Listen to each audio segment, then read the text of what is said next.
want to admit.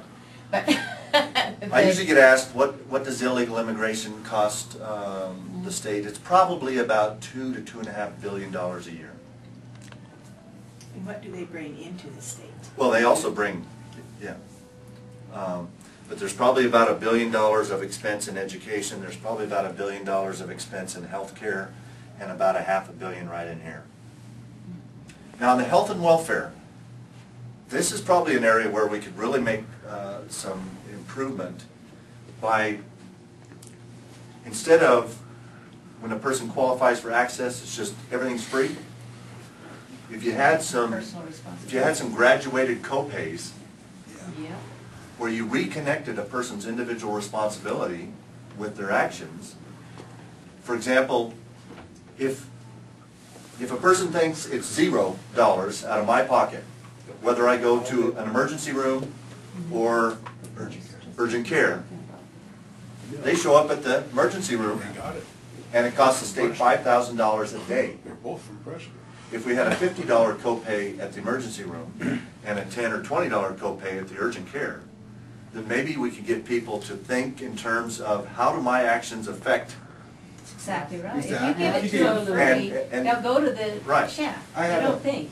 But most people, you know, I've had employees for 30 years Sure. down here, and many have quit when they've gotten pregnant or whether they needed anything, because when they go to Access, they say, oh, you make too much money. I mean, $9 an hour is too much. And I've always felt, if it was graduated, you make this much, so we pay this. But they encourage them to quit their job, and then it's paid 100%. When you have you don't get nothing, you don't get anything until this level, and then everything's free, then you get people making those kinds of silly decisions. And they make them every day, many times a day. I had someone that just went to the doctor this week. They go to NAU. They were at my house eating dinner last night. They said she went to get, you know, a checkup from one of the doctors, and the doctor's office said, okay, your copay is $1. And she looked at him like, this is ridiculous, you know. Why would they, you know, even though they qualify, why would they charge me like $20? It's ridiculous that, you know, there's a $1 copay.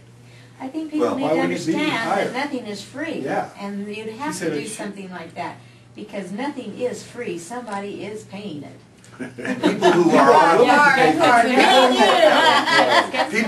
on good health plans, there's nothing wrong with us, you know, people paying a $10 or $20 or $30 copay. And then there are a lot of people who you offer a job to at $8 or $9 an hour, and they say, oh, I can make more on that on unemployment. I had that and so they continually collect that. They did it. They did the same thing. I offered them $10 an hour, just starting training. They came back with the math and they said, you know what, I get more benefits on unemployment. I'm like, okay, unreal. And that affects the business person because they're having to pay some of those unemployment taxes. I'm just going to say one thing. I sent out an email inviting a bunch of people here today and the meeting tomorrow. And I said, and in that email, I said, this is the single most important election we have, is this one. We need to elect this man and keep him there, because as he said, a lot of people don't, you know, the governors move on. And this guy should be running for governor. So if you got friends, if you got things, encourage them to vote for Ken and to help him get on the ballot. Because I think he's the best person we have running for state office today. Well, thank you. In anything, and I mean that.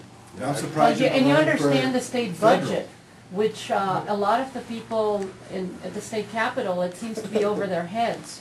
I don't think that they truly understand what is happening. Hatred.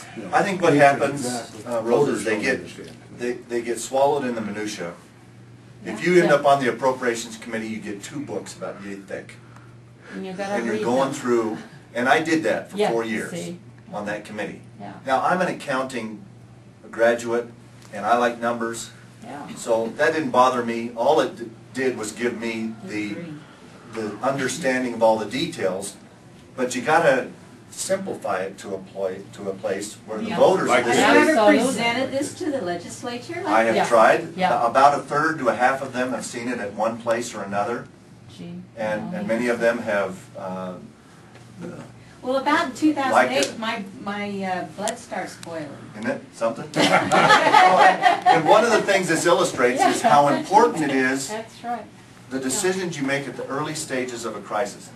Back when the revenue started to weaken, if we had just frozen the spending at 9.5, there's about $1 billion we wouldn't have spent this year. There's about $1 billion or more that we wouldn't have spent here. And that $2 billion plus the $1 billion we had on hand, that $3 billion would have gone a long way to addressing a $3 billion problem. What's our? But when you just, Now isn't the problem more like 4.7 billion at this point? well, it depends. Or how do we It count? depends on how you count. Yeah, right. If revenue's at 6.2 and we're now they've cut the spending back to 8.9, so I think you could say that they've got it back to about 2.5, 2.7. That's still a lot of money. Still, Yeah, that's a big chunk. Yeah. anyway. Just